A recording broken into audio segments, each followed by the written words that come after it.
नमस्कार दोस्तों, ज्योतिष का सफर के इस वीडियो में आप सबको नरेश गांधी का सादर प्रणाम।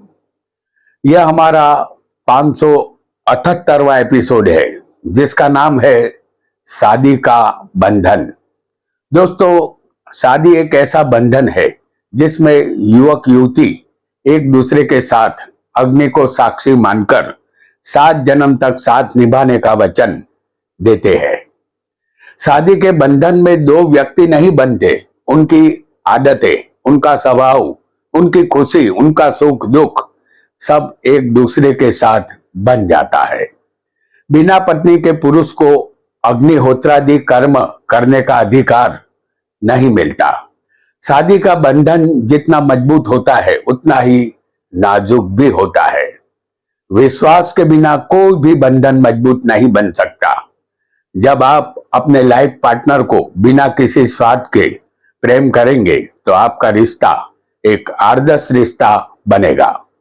आदर्श पति पत्नी के रिश्ते में अपनापन और सहयोग की भावना अवश्य होनी चाहिए। हमारी कुंडली में सप्तम स्थान पति पत्नी का है। हमारा लाइफ पार्टनर कैसा होगा यह सप्तम स्थान से पता चलता है। इस स्थान से साझेदारी, व्यापार, यात्रा का मार्ग, दाम्पत्य सुख, सामाजिक जीवन, काम वासना के विषय में जानकारी मिलती है। पति पत्नी का विचार सप्तम स्थान से करना होगा, यही शास्त्र आज्ञा है। सप्तम का मालिक सप्तम में बैठे ग्रह, सप्तम पर ग्रह की दृष्टि और सप्तम का कारक ग्रह शुक्र पर विचार करना चाहिए। यहां इतना याद रखना होगा कि स्त्री हो या पुरुष, सप्तम स्थान के कारक शुक्र ही माने जाएंगे। स्त्री में बीजारोपण करने का कार्य शुक्र ही करेंगे क्योंकि वीर्य पर अधिकार शुक्र का है। बीजारोपण के बाद गुरु संतान को फलित करते हैं और पति पत्नी माता पिता बनते हैं। पुत्र के बिना पितृ ऋण से मुक्ति नहीं मिलती।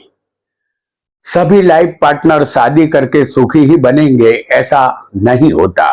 सुखी बनने के लिए या लाइफ पार्टनर को सुखी बनाने के लिए प्रयास करना होगा, तभी हमारा वैवाहिक जीवन सुखी बन पाएगा। आज इस एपिसोड में हम सप्तम स्थान संबंधित कुछ चौक्कस स्थान में कुछ चौक्कस ग्रहों को जानेंगे जो हमें सप्तम स्थान का भेद बताएंगे। हमारी कुंडली में शादी का बंधन मजबूत है या नहीं है यह हम आसानी से जान पाएंगे। आइए इसे कुंडली के माध्यम से हम जानते हैं। वीडियो को लाइक करें, शेयर करें और हमारे चैनल ज्योतिष का सफर को सब्सक्राइब करें। धन्यवाद। आपकी कुंडली में कोई भी लग्न हो, आप युवक हो या युवती, शुक्र लग्न से जितना नजदीक बैठा होगा आपकी शादी उतनी ही जल्दी होगी। आप शादी के बंधन में बन जाएंगे। आपकी कुंडली में शुक्र लग्न में, जैसे हम यहां आपको दिखा रहे हैं शुक्र को लग्न में, शुक्र दूसरे भी हो सकता है और तीसरे भी शुक्र किसी की कुंडली में हो सकता है। शुक्र 12वें भी होगा या शुक्र 11वें भी किसी भी एक स्थान में होगा तो यह शुक्र लग्न से नजदीक माना जाएगा। शुक्र ही आपके वैवाहिक जीवन की शुरुआत करवाता है क्योंकि दाम्पत्य सुख शुक्र ही देता है। यहां शुक्र अकेला बलवान होगा तो ज्यादा अच्छा रहेगा। शादी के बंधन में बनते ही आपका भाग्य खुल जाएगा। आप दुनिया के खुश नसीब इंसान बनेंगे। आइए एक अन्य योग को भी जानेंगे जो शादी के बंधन के लिए बहुत काम आ सकता है। आप युवक हो या युवती, कुंडली में सप्तम स्थान का कारक शुक्र होता है। उदाहरण कुंडली हम मीन लग्न की आपके सामने पेश करेंगे।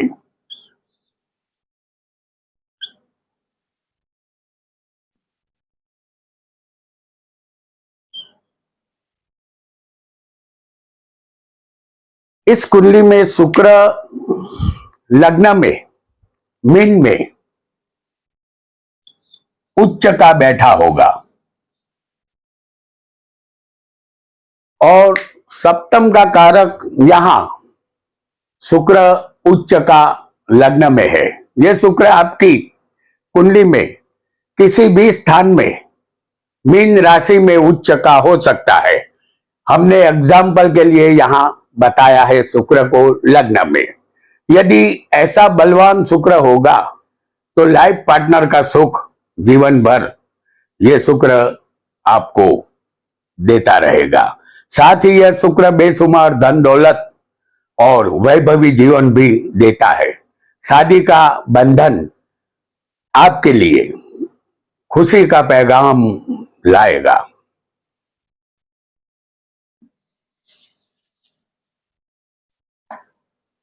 आप युवक हो या युवती, आपकी कुंडली में शुक्र मंगल की युति किसी भी स्थान में बनी होगी तो यह युति आपको कामी बनाती है। आपका लग्न यहां कोई भी हो, उदाहरण के लिए यह युति हम 11वें स्थान में आपको दिखा रहे हैं। शुक्र और मंगल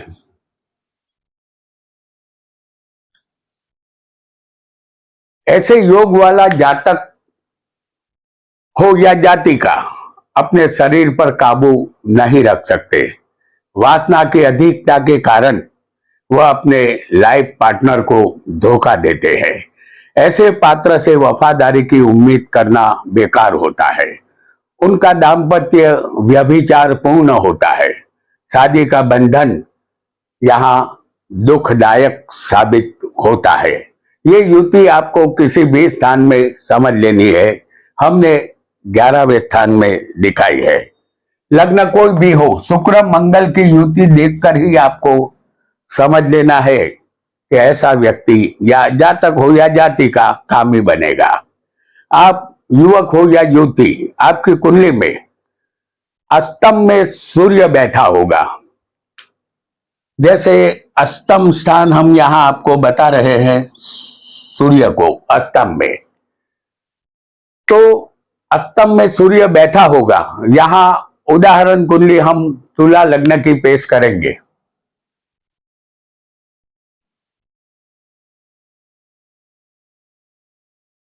वृषभ का सूर्य अष्टम में होगा। जब सप्तमेश इस कुंडली में मंगल बनेगा, क्योंकि मेष राशि सप्तम में है, इसके मालिक मंगल है, जो दूसरे स्थान में हम आपको वृश्चिक में दिखाएंगे। यह मंगल अपने सप्तम स्थान से भावत भावम 8वें है और 8वां स्थान मृत्यु का है और सूर्य मृत्यु स्थान में बैठकर अपनी सप्तम दृष्टि से मंगल को देखता है। यह जातक जातिका को विधवा या विधुर बनने का योग प्राप्त होता है। जिसकी कुंडली में ऐसा योग बना हो उसे कुंडली मिलान करके शादी करनी चाहिए। इसका उपाय एक ही है, सामने वाला पात्र आयुष्मान ढूंढना चाहिए, तो आप विधवा या विधुर कभी नहीं बनेंगे। यहां शादी का बंधन मजबूत बनेगा। आइए एक अन्य योग को भी बहुत जल्दी से हम जानेंगे।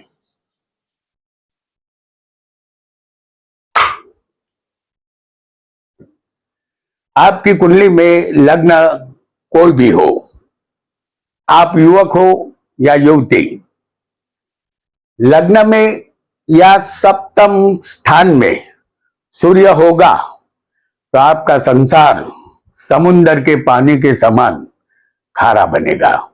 समुंदर में जिस तरह भरती होत आती है उसी तरह आपके जीवन में भी कभी खुशी कभी गम का आना जाना चालू रहेगा। लग्न यहां कोई भी हो, लग्न में सूर्य हो या सप्तम स्थान में, दो में से किसी भी एक जगह पर सूर्य होना चाहिए। ऐसा सूर्य संसार में तकलीफ लाता है, क्योंकि संसार खारा बन जाता है। शादी का बंधन यहां एक भूल है, ऐसा एहसास आपको होगा। शादी टूटने का कारण आपका अहंकार ही होगा, क्योंकि सूर्य अहंकारी बनाता है। सप्तम में या लग्न में कभी भी सूर्य नहीं होना चाहिए। आपका लग्न यहां कोई भी हो, आप युवक हो या युवती, सप्तम स्थान पति पत्नी का है। इस स्थान में गुरु और शुक्र दोनों मौजूद होंगे। जैसे हम यहां आपको दिखा रहे हैं गुरु और शुक्र को।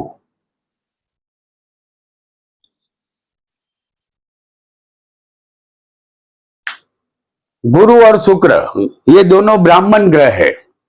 गुरु और शुक्र इस स्थान में मौजूद होंगे तो शादी का बंधन ढीला हो जाएगा। वैसे तो गुरु शुक्र दोनों शुभ ग्रह होते हैं, फिर भी वैवाहिक जीवन का सुख नहीं मिलेगा। इसका कारण यह है कि गुरु स्थान हानि करोति जीव, गुरु के विषय में यह कहा जाता है। गुरु जिस स्थान में बैठ जाता है उस स्थान की हानि करता है। और शुक्र सप्तम स्थान के कारक है। कारको भावनाशाय का सूत्र शुक्र को लागू होता है। यहां जीवन साथी का सुख नहीं मिलेगा। आप युवक हो या युवती, दूसरी शादी के लिए आपको तैयार रहना होगा।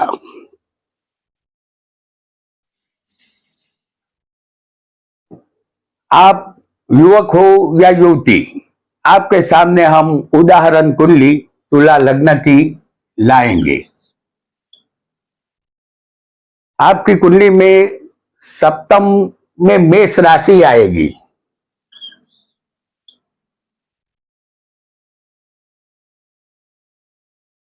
जिसके मालिक मंगल है, और छठे जो राशि आएगी वो होगी मीन राशि।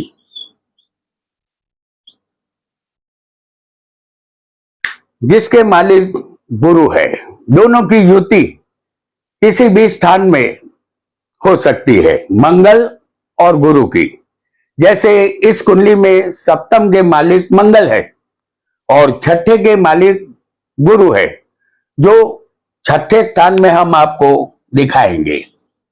सप्तमेश मंगल और छठे के मालिक गुरु। आपको अपनी कुंडली के सप्तम के मालिक को छठे के मालिक के साथ युति के रूप में समझना है। किसी भी स्थान में इसे समझना है। यदि ऐसा होगा तो आखिरी रास्ता तलाक ही बचेगा, क्योंकि सप्तम स्थान पति पत्नी का है और छठा स्थान शत्रु का है। यहां जीवन साथी से शत्रुता होती है।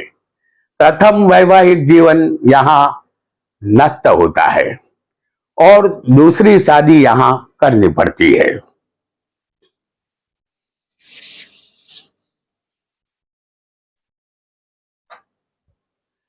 आप युवक हो या युवती, आपकी कुंडली में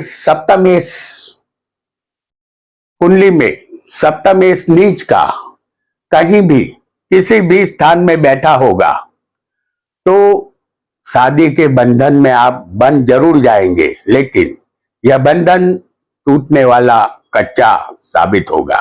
उदाहरण कुंडली हम कन्या लग्न की यहां पेश करेंगे।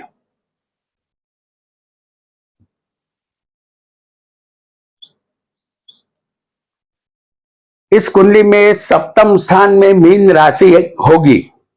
सप्तमेश गुरु बनेगा, जो पंचम में हम आपको दिखाएंगे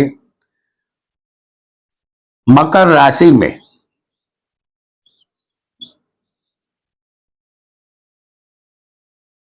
गुरु यहां पंचम में सप्तमेश होकर मकर राशि में नीच का बैठा होगा। आपको अपनी कुंडली के सप्तमेश को जो ग्रह बने उसे किसी भी स्थान में नीच का समझना है। यदि ऐसा होगा तो आप वो युवक हो या युवती, वैवाहिक जीवन निष्फल होगा, शादी का बंधन टूटेगा, दूसरी शादी का प्रयत्न करना होगा।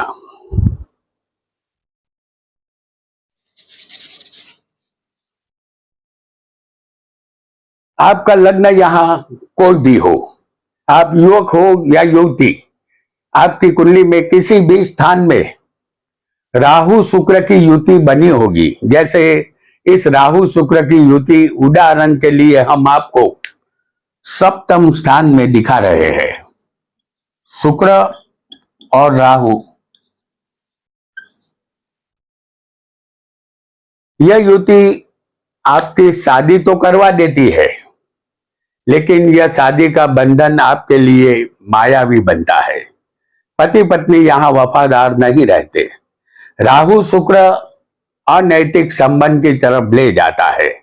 राहु का फल अचानक मिलता है, इसलिए पति पत्नी अचानक अलग हो जाते हैं। तो दोस्तों, आज हमने शादी के बंधन के विषय में जाना। आज इतना ही। आपका बहुत बहुत धन्यवाद।